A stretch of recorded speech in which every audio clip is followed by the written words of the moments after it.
In the fast-paced world of business, finding a clear path to profitability can be a challenge. Welcome to 0 to 100 with your host, Jared Guy Randolph, seasoned business and finance expert. Tune in for actionable insights and strategies to accelerate your business success.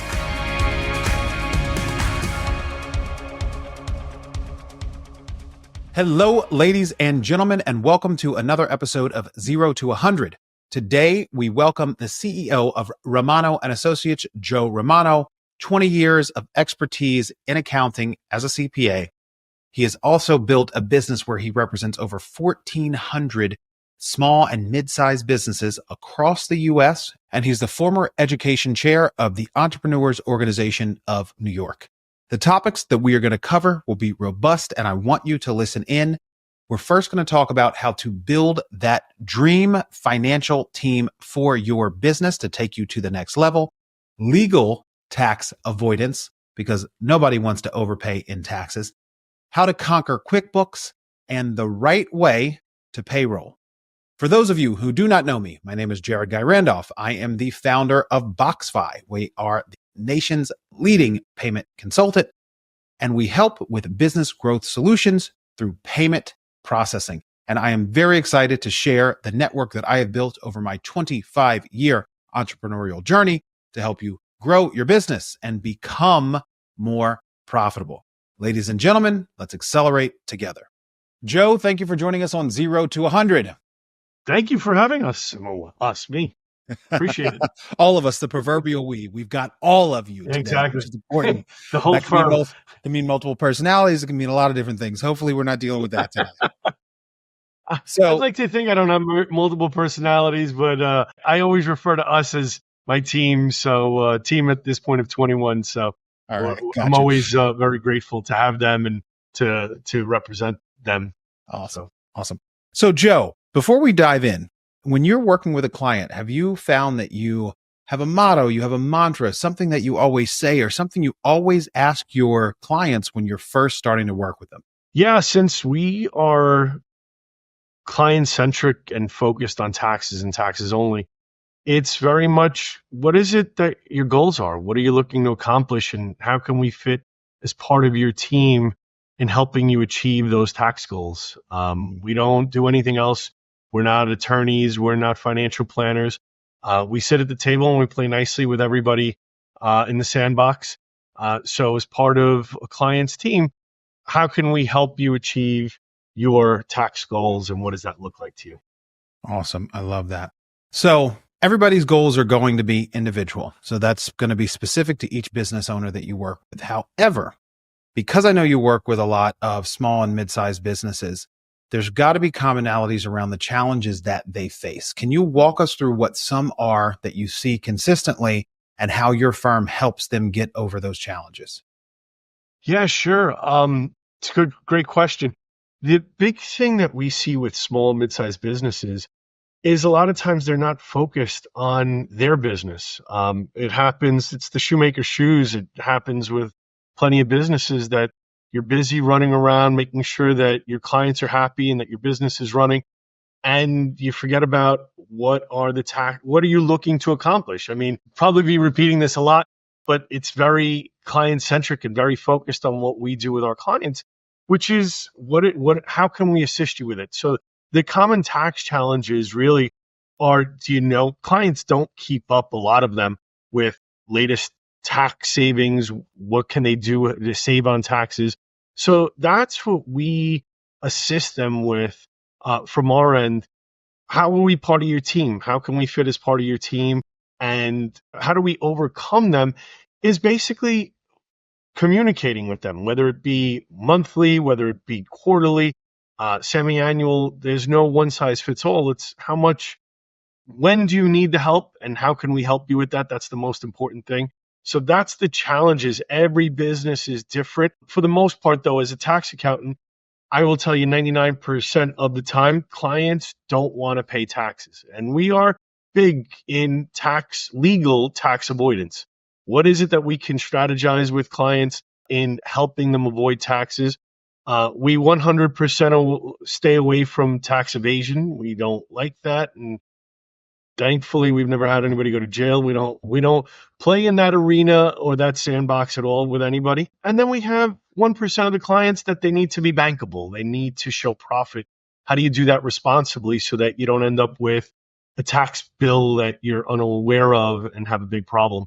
So those are the challenges that we typically see with clients. So let's talk about being proactive with our taxes. And then we're going to come back to two topics that you just brought up. And I knew having this conversation with you today, Joe, we were going to go off on a tangent in many different directions.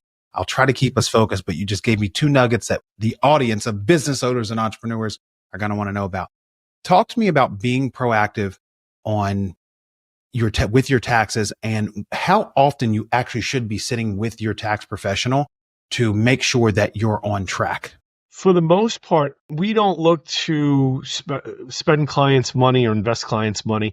Everybody's different. And if you have a loss or a profit, you don't want to invest in that. That's up to you. Everybody's different. But minimally, like between October 15th and December 31st, we're doing, at this point right now, a lot of tax planning, a lot of tax projections for clients because it's year end and you have profit. And, just before this meeting, I was with a client. Last year, they had a huge loss. This year, they have a $1.5 million gain. We got to plan out what are we doing to avoid taxes. And so strategizing at year end that we know what the numbers are going to be consistently and we can plan that out. That's a big part of what we do with a large amount of clients. As clients are growing, as their businesses are growing, we find ourselves meeting with them a lot of times quarterly. What's going on in your world? What does it look like for the last quarter? Where are the next 3 quarters going, or the next half year going? How are you planning with that accordingly? So, for the most part, we are the busiest right now that we're going to be with tax planning because a lot of people have profits and don't want to pay taxes. So you only have, when the calendar changes to January 1, there's not much you can do at that point. So right now is the tax planning, prepaying things. There's a whole host of things that we go through with clients to reduce taxes legally and avoid taxes as much as they possibly can. So let's stay on the topic of this client who came in and had a loss last year, but is up 1.5 this year. What are some legal tax avoidance strategies that you would implement with them to help reduce that tax burden? Great question. I mean, you just went through it. So prepay, they're on cash basis.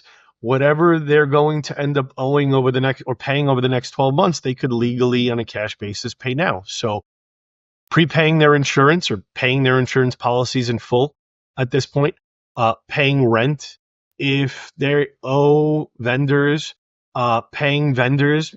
I've had clients in the past, and I was discussing with the client right before that a lot of times I owe you X dollars. I owe you $200,000-$300,000. Will you take payment now? I'll pay you in full, but maybe with a 5-10% discount. Sometimes vendors looking for money, they appreciate that. And we'll do that. Another big savings, pension plan. If it works out, potentially doing a defined benefit plan. We've had clients where they can put a defined benefit plan in and they could put away $200,000-$300,000. It's like a 401k, if you will, a 401k, but with much higher limits. And if their spouse is involved with the business, maybe another $200,000-$300,000 for the spouse. So a way to potentially save $400,000-$500,000 in profit that now, instead of paying 50% income tax on it, they'll pay 0, and that money will grow tax deferred.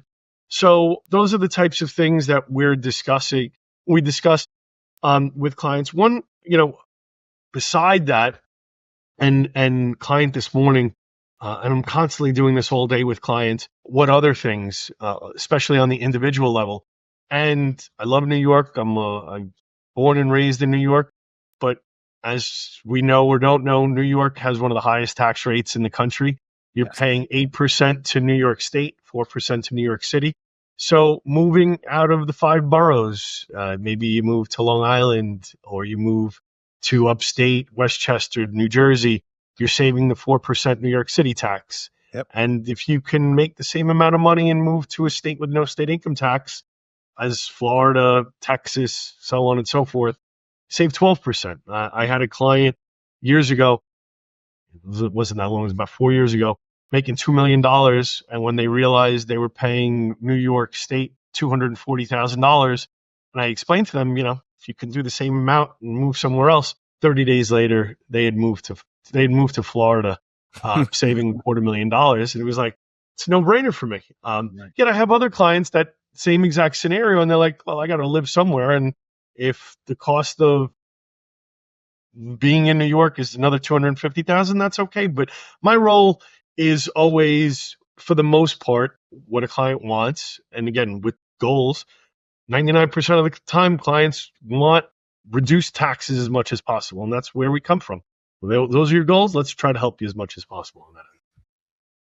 So some of and I want to make sure that I understand this and the audience understands this correctly, because these are tax avoidance strategies, but they have to be paid in this year. If you're prepaying your insurance, prepaying rent, prepaying vendors, creating a pension fund or a defined benefits plan, that's something that will help you avoid taxes in the preceding year? Correct. Because you're doing it prior to 12/31 and you're paying it. And one thing as well, doesn't necessarily mean that you have to pay it. You can put it on a credit card if your vendor or whoever will accept credit card payment. And because you've put it on a credit card, you could pay that credit card in January, but because the expense occurred in 2024, get yourself your miles, get yourself 30 days to pay it.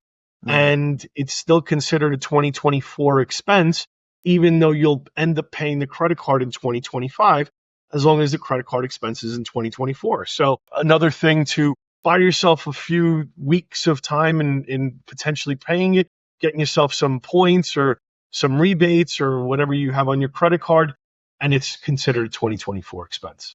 That could be a big savings for our listeners. I think that's awesome.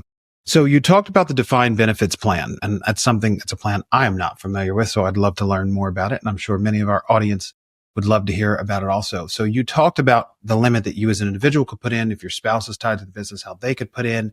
How do you determine as a business owner or an entrepreneur when and if a defined benefits plan, number one, would work for you? Number two, how that impacts any other plans that you might have, like a self-directed IRA, a 401k, et cetera? Yeah, that's beyond the scope of what we do. That's beyond my pay grade. I'm not that smart of a human. Joe, you're supposed to be a genius and be able to answer every single thing that I ask you. I mean, come on, man. You're better. We run in the tax lane and the tax lane only, and I'm good with that end. But in pensions and pension planning, we know enough to be dangerous that there are substantial tax savings potentially out there. And we're happy to recommend folks that will be able to help them. When you're talking about a defined benefit plan, that goes into a third-party administrator or TPA, that they are actuaries, like I said, much smarter people than I am. And they, with the U.S. Department of Labor, with however they work their magic, Wizard of Oz type of ways, it may work for certain people. It may not work for certain people. And what I mean by that, they'll ask for a census and they go through a whole bunch of questions. Again, this is probably another podcast for you with somebody that's more interesting than me. Oh, it will be. You're going to give me the recommendation to have someone on to talk about this. But even if it's just a high level, you're getting us thinking about it so we can ask our professionals about it. Beautiful. And the same thing goes also with, I'm talking about defined benefit plan where, on a lower level, a 401k, you can have an employee contribution right now of $23,500, and potentially if you're over 50, a $7,500 catch up. And there's also the employer match that you can do.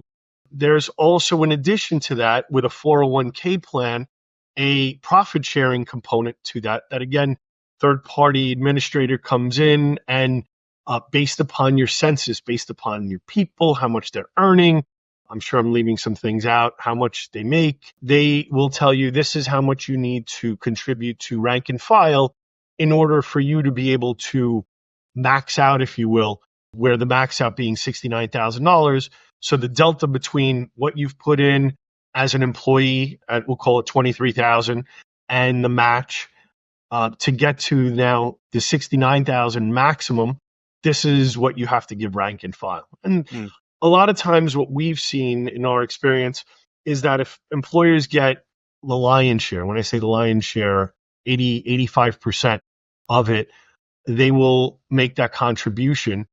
And so let's, for argument's sake, just say, they're able to contribute 40,000 for themselves in order to get to the max, but they have to give rank and file 5,000. Well, they're getting over 80% and they're getting 90%, almost 90%. So it makes sense for them. For the most part, unless they're that they want to be incredibly, and the word is missing me at this point, generous to their staff, to their rank and file. Sometimes you see it, well, you have to give 40,000 rank and file in order for you to get 40,000. And clients don't really typically go for something like that. And so that's on an annual basis that needs to go through with their financial planner and this third-party administrator to figure out what it looks like for them.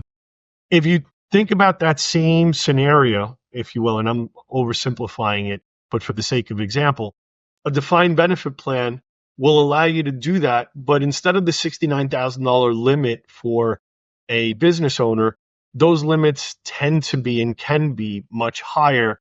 And it's based upon, again, census, how much you're earning. There are a bunch of factors that go into it. But we've seen firsthand with clients in our experience that an owner and their spouse can put away a couple $100,000 each, save $400,000. We've seen that firsthand. Okay. So let's talk about something else that you brought up, and that's helping your clients become bankable. So how do you toe the line between capitalizing on as much tax savings as you possibly can, but being bankable at the same time, especially when you need to go out and get a loan? That's a great question. A lot of times it's a catch-22. And that's where strategy is incredibly important in discussing and having those conversations. Because I can't tell you how many times we talk about it or a surprise comes up from a client and they say, hey, I'm looking to buy a house. And that's all well and good. And you're looking to get $1 million mortgage. But last year your income was $20,000. And this year it's the same. If you walked into a bank, or think about it, if somebody came to you and said, looking for $1 million mortgage and my income's $20,000, without laughing at them, it's laughable that how are you going to pay the debt service on $1 million mortgage if you don't make any money? And banks don't do character loans anymore for the most part. They want to see that you're bankable. And so you need to plan that out and you need to say, sometimes you have to have some foresight on it. I'm looking to buy a house, especially as a business owner. I'm looking to buy a house, boat, plane in a year, 2 years. I need to show profit. And so this is the amount of money, and we need to strategize about that. Otherwise, when that time comes and you haven't shown any profit, it's a catch-22 a lot of times. You just can't qualify for a mortgage because you're not bankable. Right. Gotcha. So let's get into the nitty gritty and kind of switch topics. And I want to talk about business entities because there's been a lot of development in business entities and how you hold your business and LLC versus C Corp, et cetera.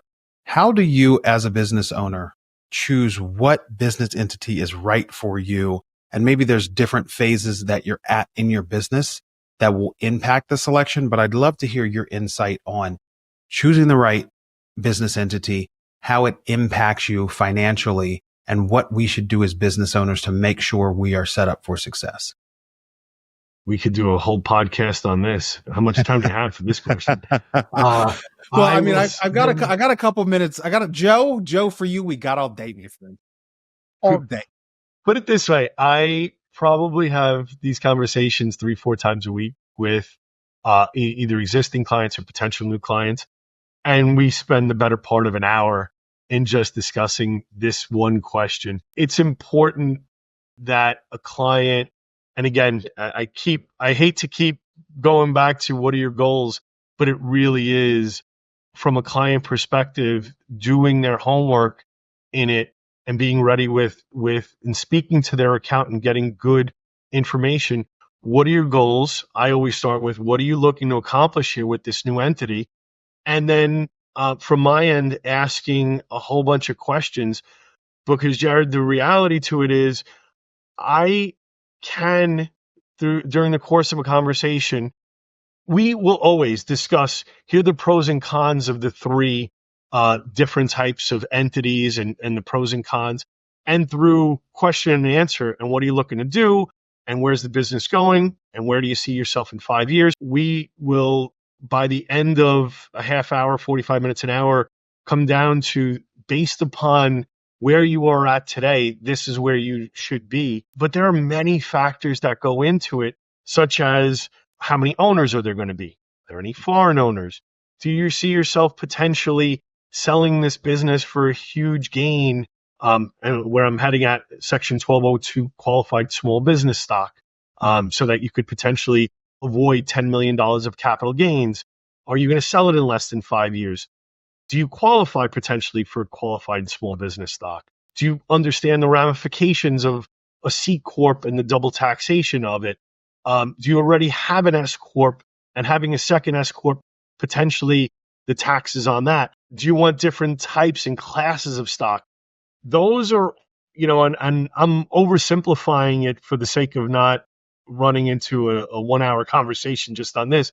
But the point being, it's very important there's no black or white answer. I mean, the easiest thing, for the most part, 99% of the time, when you're buying a piece of real estate, you're buying a real estate entity, you're buying a piece of real estate, putting that in an LLC is almost a no-brainer for the most part, because of basis issues and legality issues. You pretty much always want an LLC, want a piece of real estate in an LLC. But I've had conversations with clients that doesn't make sense at times for them to be in an LLC, and will choose a C Corp for that.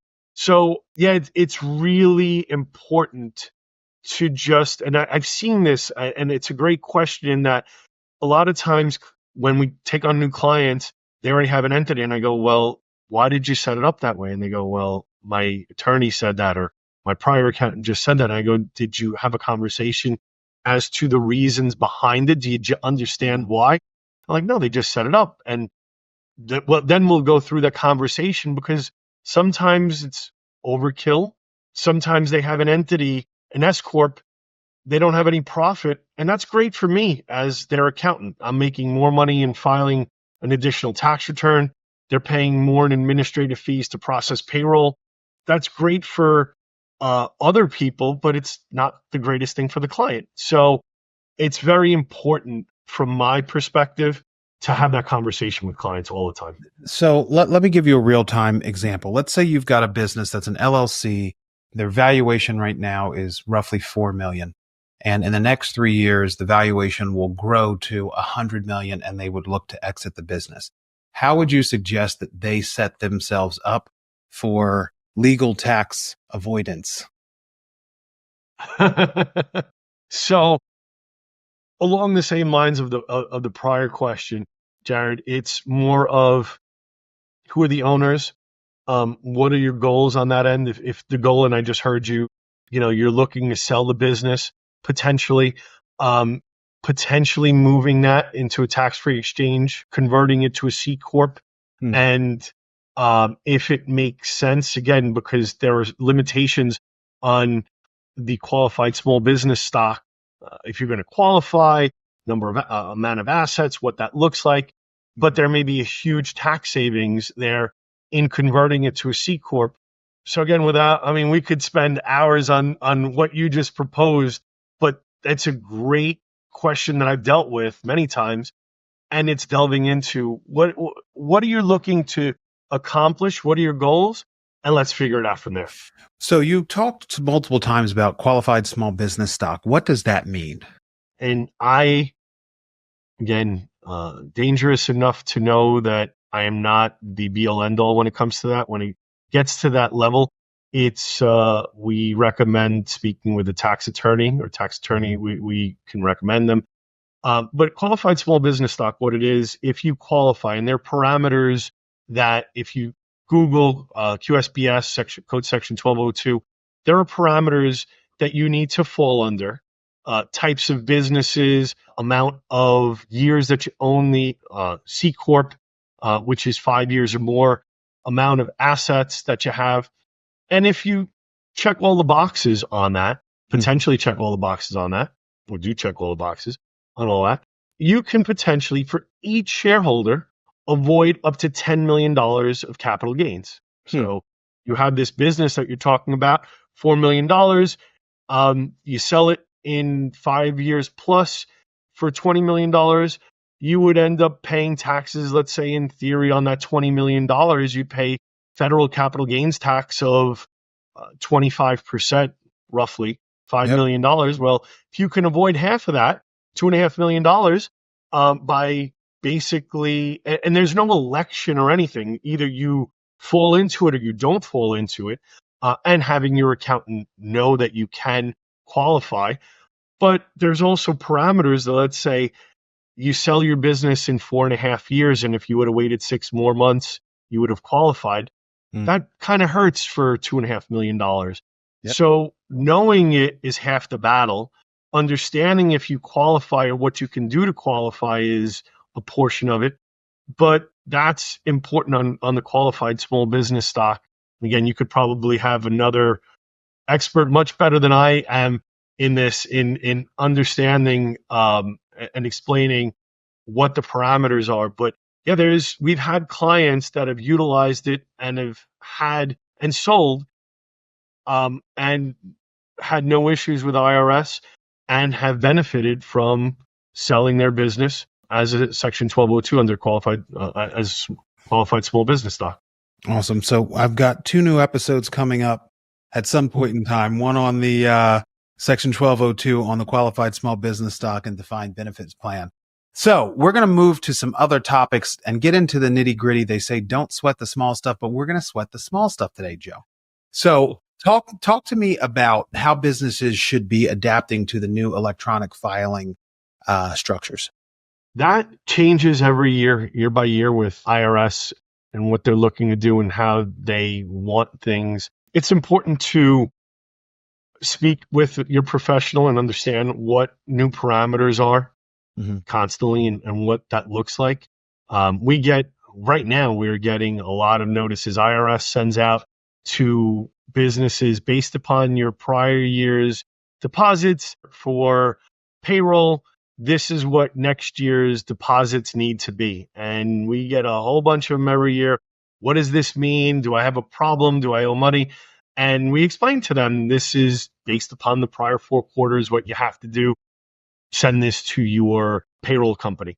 And so, it's important in having a good quality relationship with an accountant and understanding what is it that you need to do and how it is that you need to go about that. Gotcha. So talk to me about what your financial services team should look like, because like you said, you don't have all the answers. And just like my business attorney is not going to have all the answers. What should your core team look like when you have a business that is fully functioning, that is profitable, as most of our business owners have had businesses for many years, and they might not have that team in place? Yes, that's a great question. Starting from the beginning, a bookkeeper, and this is not necessarily all encompassing, but Christmas wish list, if you will, if from my own business standpoint, putting your team together of people that you want around a table, and bookkeeping, you want to make sure that your books are tight, that your numbers make sense, that you're getting timely books and records. That's important from that end. A CFO, having a CFO help and assist and be part of that team, sitting there and discussing where is your financial plan going, where's your business going, making sure that you have business banking relationships and helping you strategize where you want that business to go and working with you on that end. Hmm. a financial planner to help with the investments. Again, what are your goals on the investment side? Is it short term? Is it long term? What does that look like? Earlier this morning, I was on the phone with my financial planner. Where are you at in that discourse? And also CFO is huge. A lot of times CFO is the quarterback, if you will, of everything and putting everybody together, looking to save money overall, with a good P&L, good balance sheet. Are we overpaying for things? Could we reduce fees, banking fees, credit card fees, payroll? What does that all look like? So a good CFO is delving into the numbers and working with the client. Where we come in, the accounting relationship is taxes. What are you looking to do on taxes? And like I mentioned, 99% of our clients want to save on taxes. So our seat at the table, playing in the sandbox, is where we come in. Here are your good financials based upon what your goals are. How can we help you with that? Your tax attorney or your business attorney, or they may be one and the same or different. Where are you at? Do you have any legal issues, HR issues, maybe an HR person on top of that, making sure that you don't have HR problems. But on the business side, on the tax side, of the legal side, having that part of it. I'm sure I'm leaving somebody off that somebody will end up yelling at me. Shameless plug, and you mentioned it already, your payment consultant who can help you reduce or eliminate credit card fees and add to your bottom line. But it's funny, you're going through this, and there's a couple things that I've actually missed in looking at what the core team should be. Of course, we know the bookkeeper, the CFO, whether it's a full-time or fractional CFO, financial advisor, your tax accountant, your your accountant, your tax strategist. And one of the key things that you actually said there is, aside from your business legal, is HR. And that's something that I think a lot of business owners miss, especially as you start to hire more employees, to make sure that you have the right protocols in place to protect yourself from potential lawsuits. 100%. We see this a lot more these days than I've been doing this 30 years. And in the last 30 years, it's become progressively more litigious, and with people working from home and having employees in different states and states now having different laws, it doesn't need to be a full-time HR to start out with, but even an part-time HR person for every state laws are different. And it's real important to not have issues. So a good HR person in helping you hire people, fire people, making sure that minimum wage standards are being met, exempt employees versus non-exempt employees. There are a lot on the HR side that, as you're hiring and dealing with more and more people, especially in different states, real important to have a good HR person. I will attest to the different states, because different states' laws apply when you pay someone who is working from that state. It could be their state law that prevails over the law in which the business is operated in. So that's very key for remote employment. And thank you for that. So here's another question, because I think a lot of businesses run into potential issues here, and that's talking about QuickBooks and some of the common mistakes that we make as business owners using QuickBooks. How do we avoid them? What should we be aware of? Yeah, I see this a lot. People, I would say that for the most part, 95% of our client base utilizes some sort of Intuit product, and QuickBooks is great. They dominate the market. We are agnostic. I don't really care what you use. But I will tell you that from my experience, it's a lot easier to use QuickBooks than most of the other small business packages that are out there. What people underestimate is on the QuickBooks side, that because you link your bank accounts and your credit card accounts, that everything is automatically downloaded. Right. That is absolutely false. And QuickBooks, I have seen and I've experienced firsthand, where sometimes the link is broken for a day or two, and downloads of expenses do not happen, or duplicates have occurred in my QuickBooks file. You can't anticipate and expect, just because there's a banking link, that everything is done properly. It's not absolutely going to happen. And so what I teach at least once a week to clients is there is a function in QuickBooks, a reconcile button. You should be reconciling your bank accounts every month to make sure that what the bank statement says and what QuickBooks has are the exact same things. That's real important to keep track of that, because if QuickBooks misses $1 million expense and it's not in there and you don't pick it up and you don't reconcile it, well, guess what? No one ever picked it up. You missed out on $1 million expense potentially. That's a you problem. IRS is never going to come back to you and say, hey, Jared, you didn't deduct enough in expenses. Can you please deduct some more? It doesn't work that way. You missed it. Your accountant's never going to know it. And so that's a you problem. And so you need to, as a business owner, make sure that that is captured. The other thing is along the same lines, and this happens, unfortunately, way too often, a few times a year. You need to take a look at your bank statements and your credit card statements for either intentional or unintentional stealing from somebody. If you don't take a look at your accounts, if you don't make sure that your bank accounts and your credit card accounts, everything in there makes sense, you are ripe for getting taken advantage of, again, advertently by either a bookkeeper, family member, things that I've seen firsthand where sister was stealing from a brother. And hey, I put my car in there because I could never speak to you. And so $1,000 a month, I've been paying for it for the last 5 years because you've never asked and you've never looked for it. Or somebody else, a bank makes a mistake and it is that same car is coming through your account and you're not looking at it. It has happened in my experience over the last 30 years way too many times, and you can avoid it just by having a little bit of diligence every single month. So let's talk about the bookkeeping aspect, because I think it is important. It's obviously, by the way, ladies and gentlemen, reconcile.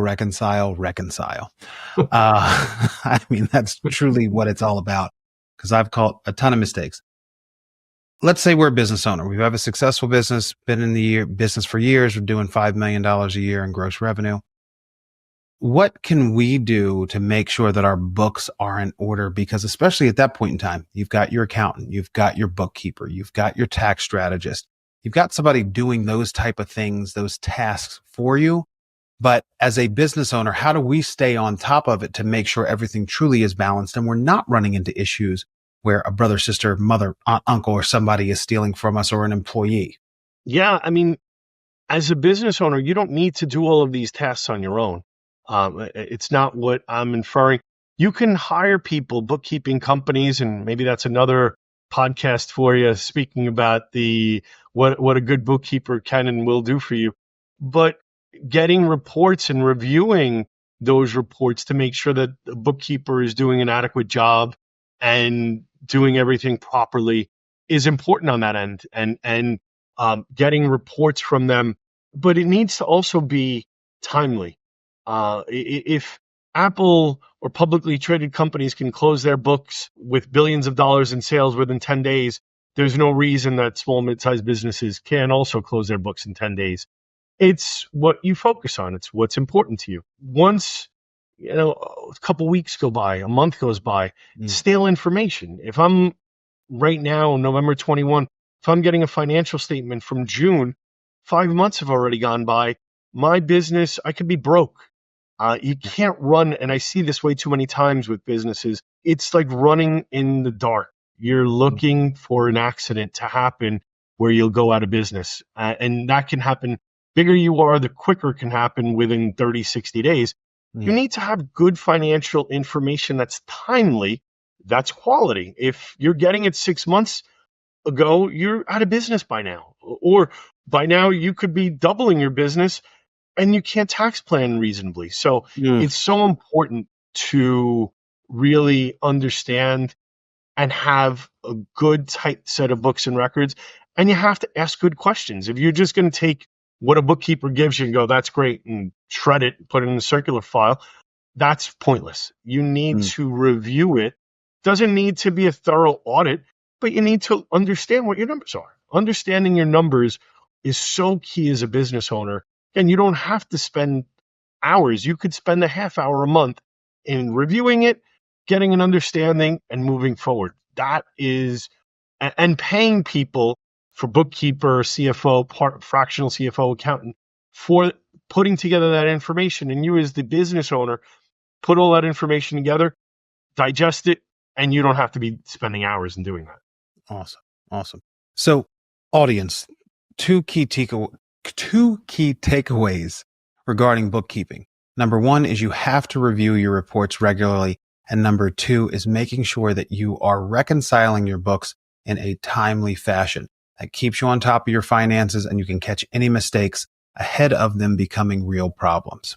So my last question for you before we go into the rapid fire section is give us some tricks and tips on how we streamline payroll so it really benefits us as business owners. That's a great question. The one thing now doing tax planning and doing tax projections at year end is from a business owner's perspective, don't overpay yourself during the year.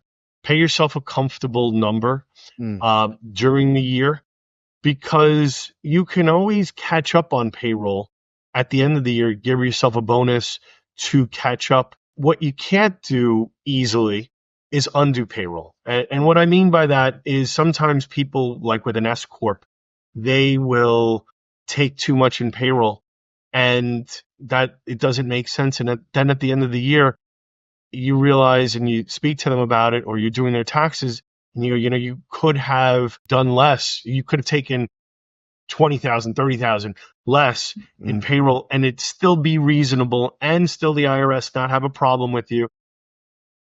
And now to undo it is a huge time, effort, energy, and cost to do that with a payroll company. So not overpaying yourself during the year and catching up is fine at the end of the year. It's totally legal and no issue with running yourself a bonus payroll at the end of the year. Making sure that you don't process payroll on your own. If there's anybody out there, there are plenty of companies out there that are good quality companies that process payroll, that if there are any notices, any problems, they handle it. They're responsible for the notices. There, as you mentioned before, one of your questions before, it changes with taxes. If you're not on top of that and you miss a payroll tax payment or filing something by a day, the penalties could be more than what you would have paid to have a payroll company do it. So good quality partner in a payroll company is extremely important so that you don't have to worry about paying taxes, filing quarterly taxes, annual taxes. There's a huge benefit in having a good payroll company there. So we're going to add payroll company to our list of financial team members that we need to have as business owners. All right. Sure. So Joe Romano, we are ready to go into the rapid fire section. These are going to be quick questions, quick answers. You ready? Ready? Awesome. Coffee or tea? Coffee. If it were a zombie apocalypse and you had to leave your home and protect your family and you get to carry one weapon of choice, what would that weapon of choice be? Not a calculator. Anything to stop the zombies. I'm gonna nerd them out and give them number them to death. I don't know. That's a very good question. I'm probably be dying. I'm okay with that. I choose death. None of the above. What is one of your favorite books on business or finance that you would recommend for our audience? E-Myth Revisited. E-Myth Revisited. So you know what's so funny? You did tell me that, and I'm looking at my desk back there. I did find it. I ordered it, and it's sitting right over there on my bookcase. So I will get to that. I promise you. Great book. Dead or alive, if you had the chance to have dinner with anyone this evening, who would that individual be? Wow, that's an awesome question. There's so many interesting people. I couldn't even tell you. My mind is going at 1,000,000 miles an hour. Ronald Reagan. Awesome. Okay. I'll stay away from politics, but No, that is a solid answer. Don't worry. Okay, what do you disagree with in your industry that you see happening today? More regulation. Instead of making it easier, we're making it more difficult. And we went on I won't go on a long thing, more regulation. It should be less regulation. Got you. And last, and maybe the most important question is, what is the one thing that you have had to overcome personally to help grow your business to the level of success that you have today? Quality of life. I mean, as a business owner, there's always the struggle between personal life and business life. And you end up, a lot of business owners that I know have this struggle, the same thing. You end up spending a lot more working hours than you do in personal hours. So sacrifices in personal life. Very true. Joe, please tell the audience where they can connect with you. Couple places. My email address, jromano, JROMANO, at romano-tax.com. So jromano at romano-tax.com. My cell phone's 917-596-1362. Website, www.romano-tax.com. There's a link there that you could reach us through that. That's basically everything. Awesome. Joe Romano, thank you for joining us on 0 to 100. Pleasure to be here. Thanks. Thanks for tuning in to 0 to 100 podcast. We hope you feel inspired and ready to accelerate your business. Remember, your journey to success starts with a single step. Keep learning, keep growing, and keep striving for greatness. For more resources and show notes, visit jaredguyrandolph.com.